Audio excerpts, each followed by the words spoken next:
नमस्कार दोस्तों, राधे राधे। आज सुने 16 सोमवार की व्रत कथा।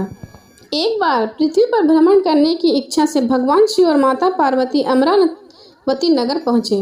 वन उपवन और सुंदर भवनों को देखकर भगवान शिव को अमरावती नगर बहुत अच्छा लगने लगा।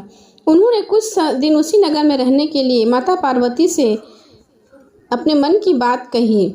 माता पार्वती को भी अमरावती नगर बहुत अच्छा लगा। उस नगर के राजा ने भगवान शिव का एक विशाल मंदिर बनवा रखा था। शिव और माता पार्वती उसी मंदिर में रहने लगे। एक दिन माता पार्वती ने भगवान शिव से कहा, हे प्राणनाथ, आज मेरी चौसर खेलने की इच्छा हो रही है। पार्वती जी की इच्छा जानकर शिव पार्वती ने चौसर खेलना शुरू किया। खेल प्रारंभ होते ही उस मंदिर का पुजारी वहां आ गया। पार्वती जी ने पुजारी से पूछा, पुजारी जी, चौसर खेलने में हम दोनों में से किसकी विजय होगी? उस समय शिव माता पार्वती के परिवर्तित रूप में थे। पुजारी ने एक पल कुछ सोचा और झट से बोला, चौसर खेल में त्रिलोकीनाथ की विजय होगी। यह कहकर पुजारी पूजा पाठ में लग गया। कुछ देर बाद चौसर में शिव जी पराजय हुई और पार्वती माता जीत गईं। पार्वती जी ने ब्राह्मण पुजारी को मिथ्या वचन से रुष्ट होकर उसको कोढ़ होने का श्राप दे दिया। शिव और माता पार्वती उस मंदिर से कैलाश पर्वत पर लौट गए। पार्वती जी के श्राप से कुछ ही देर में ब्राह्मण पुजारी का सारा शरीर कोढ़ से भर गया। नगर के स्त्री पुरुष उस पुजारी की परछाई से भी दूर भागने लगे। कुछ लोग ने राजा से पुजारी की कोढ़ी हो जाने की शिकायत की तो राजा ने किसी पाप के कारण पुजारी के कोढ़ी हो जाने का विचार कर उसे मंदिर से निकलवा दिया। उसकी जगह दूसरे ब्राह्मण को पुजारी बना दिया गया। कोढ़ी पुजारी मंदिर के बाहर बैठकर भिक्षा मांगने लगा। कई दिन बाद स्वर्गलोक की कुछ अप्सराएं उस मंदिर में भगवान शिव की पूजा करने आई। कोढ़ी पुजारी पर उनको बहुत दया आई। उन्होंने पुजारी से उस भयंकर कोढ़ के बारे में पूछा। पुजारी जी ने भगवान शिव और माता पार्वती के चौसर खेलने और पार्वती जी के श्राप देने की सारी कहानी सुनाई। श्राप की कहानी सुनकर अप्सराओं ने पुजारी से कहा कि तुम 16 सोमवार का विधिवत व्रत करो, तुम्हारे सभी कष्ट, रोग, विकार शीघ्र नष्ट हो जाएंगे। पुजारी द्वारा पूजन विधि पूछने पर अप्सराओं ने कहा, सोमवार के दिन सूर्योदय से पहले उठकर स्नान करके स्वच्छ वस्त्र पहनकर आधा सेर गेहूं का आटा लेकर उसके 3 अंग बनाना, फिर घी का दीपक जलाकर गुड़, नवेद, बेलपत्र, चंदन, अक्षत फूल, मूंगफली, जनेऊ का जोड़ा लेकर प्रदोष काल में भगवान शिव की पूजा अर्चना करना। पूजा के बाद 3 अंगों में से एक अंग भगवान शिव को अर्पण करना। शेष 2 अंगों को भगवान का प्रसाद मानकर वहां उपस्थित स्त्री, पुरुष व बच्चों को बांट देना। इस तरह व्रत करते हुए जब 16 सोमवार बीत जाए तो 17वें सोमवार को 1 पाव आटे की बाटी बनाकर उसमें घी और गुड़ मिलाकर चूरमा बनाना। फिर भगवान शिव को भोग लगाकर वहां उपस्थित सभी लोगों को वह प्रसाद देना। इस तरह 16 सोमवार का व्रत करने और कथा पढ़ने व सुनने से शिव तुम्हारे कोढ़ को नष्ट करके तुम्हारी सभी मनोकामनाएं पूर्ण कर देंगे। इतना कहकर अप्सराएं स्वर्गलोक को चली गईं। पुजारी ने अप्सराओं के कथा अनुसार विधिवत 16 सोमवार का व्रत किया। फलस्वरूप भगवान शिव की अनुकंपा से उनका कोढ़ नष्ट हो गया। राजा ने उसे मंदिर में फिर पुजारी बना दिया। मंदिर में भगवान शिव की पूजा करता ब्राह्मण पुजारी आनंद से जीवन व्यतीत करने लगा। कुछ दिनों बाद पुनः पृथ्वी पर भ्रमण करते हुए भगवान शिव और माता पार्वती उसी मंदिर में पधारे। स्वस्थ पुजारी को देखकर माता पार्वती ने आश्चर्य से उसके रोग मुक्त होने का कारण पूछा तो पुजारी ने उन्हें 16 सोमवार व्रत करने की सारी कथा सुनाई। पार्वती जी ने भी व्रत बात सुनकर बहुत प्रसन्न हुई। उन्होंने पुजारी से इसकी विधि पूछकर स्वयं 16 सोमवार का व्रत प्रारंभ किया। पार्वती जी उन दिनों अपने पुत्र कार्तिकेय के नाराज होकर दूर चले जाने से बहुत चिंतित थी। वे कार्तिकेय को लौटा लाने के अनेक उपाय कर चुकी थी, लेकिन कार्तिकेय लौटकर उनके पास नहीं आ रहे थे। 16 सोमवार का व्रत करते हुए पार्वती माता ने भगवान शिव से कार्तिकेय के लौटने की मनोकामना की। व्रत समापन के तीसरे दिन सचमुच कार्तिकेय वापस लौट आए। कार्तिकेय ने अपने हृदय परिवर्तन से संबंधित पार्वती से पूछा, हे माता, आपने ऐसा कौन सा उपाय किया जिससे मेरा क्रोध नष्ट हो गया और मैं वापस लौट आया? तब पार्वती माता ने कार्तिकेय को 16 सोमवार के व्रत की कथा सुनाई। कार्तिकेय अपने एक ब्राह्मण मित्र ब्रह्मदत्त के परदेश चले जाने से दुखी थे। वह उसे वापस बुलाना चाहते थे।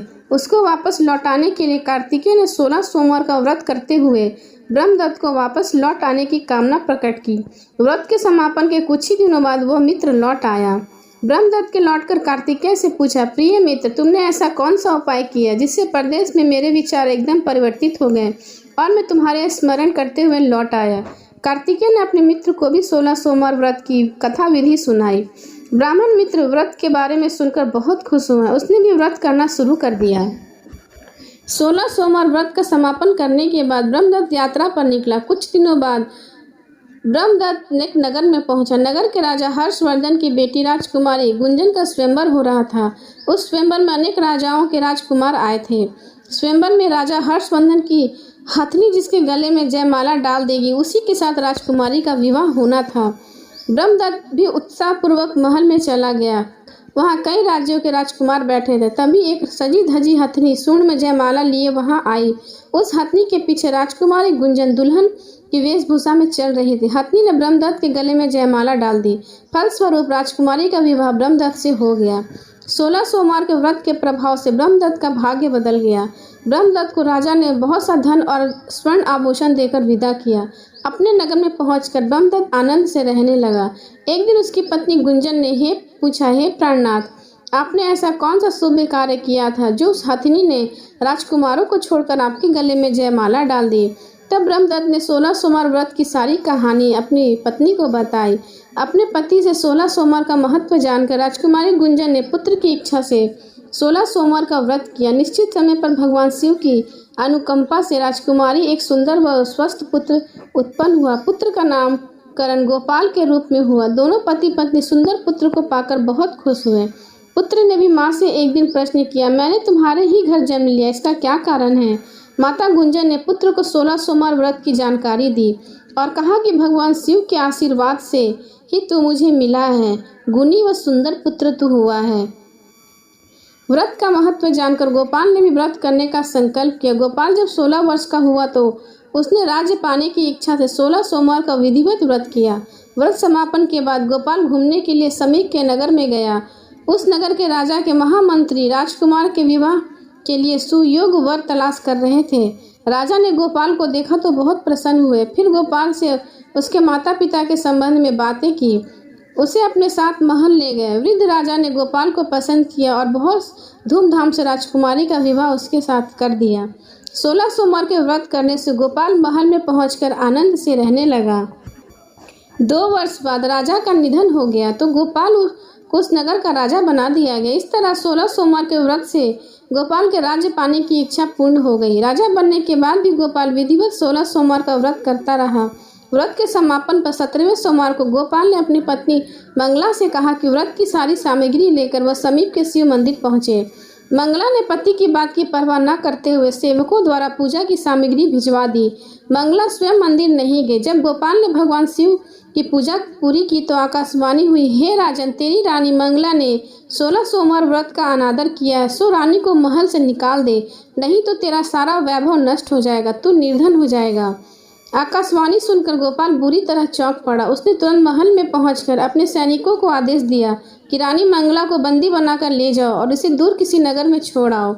सैनिकों ने राजा की आज्ञा का पालन करते हुए तत्काल रानी और को दूसरे नगर में छोड़ आए। बाद में मंत्रियों ने राजा से प्रार्थना की कि वे रानी को वह कहीं और ना भेजें। तब राजा गोपाल ने आकाशवाणी की बात उन सबको बताई। भगवान शिव के प्रकोप से भय से शांत होकर रानी मंगला भूखी प्यासी उसी नगर में भटकने लगी। मंगला को उस नगर की एक बुढ़िया मिली।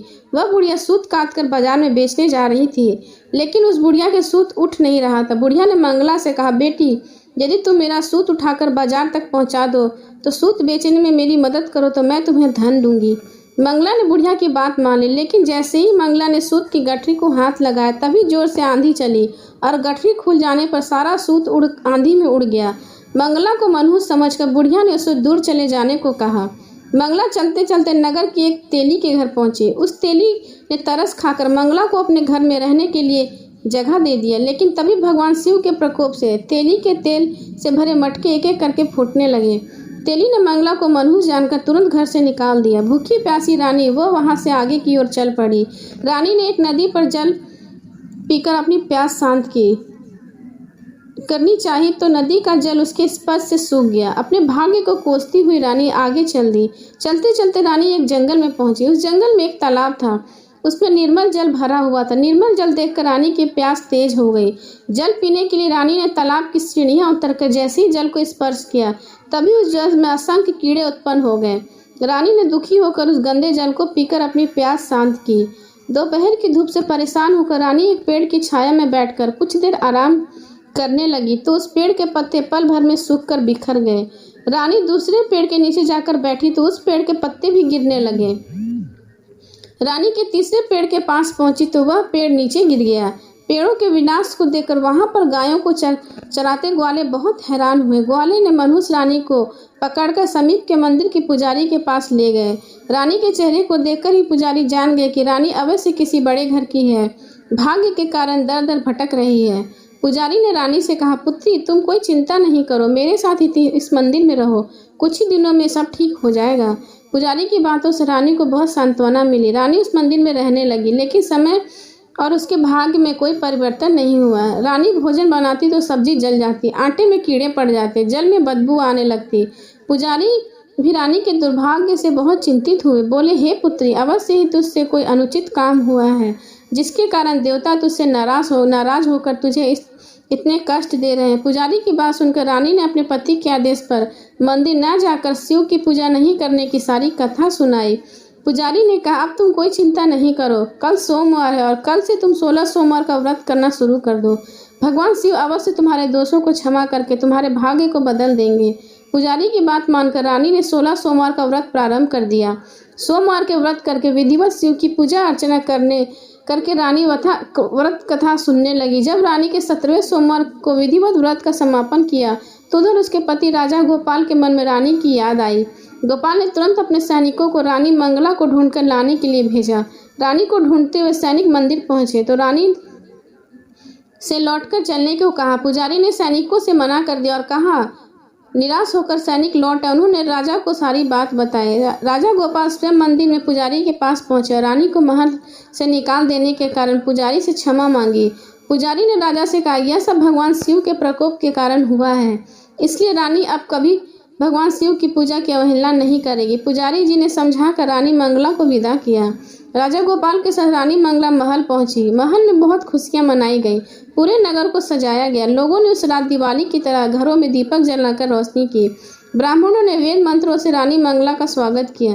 राजा ने ब्राह्मणों को अन्न, वस्त्र और धन का दान दिया। नगर में निर्धन को वस्त्र बांटे गए। रानी मंगला 16 सोमवार व्रत करते हुए महल में आनंद पूर्वक रहने लगी। भगवान शिव की अनुकंपा से उसके जीवन में सुखी सुख भर गए। 16 सोमवार के व्रत करने और कथा सुनने से मनुष्य की सभी मनोकामनाएं पूर्ण होती हैं और जीवन में किसी तरह की कमी नहीं रहती है। स्त्री पुरुष आनंद पूर्वक जीवन यापन करते हुए मोक्ष को प्राप्त होते हैं।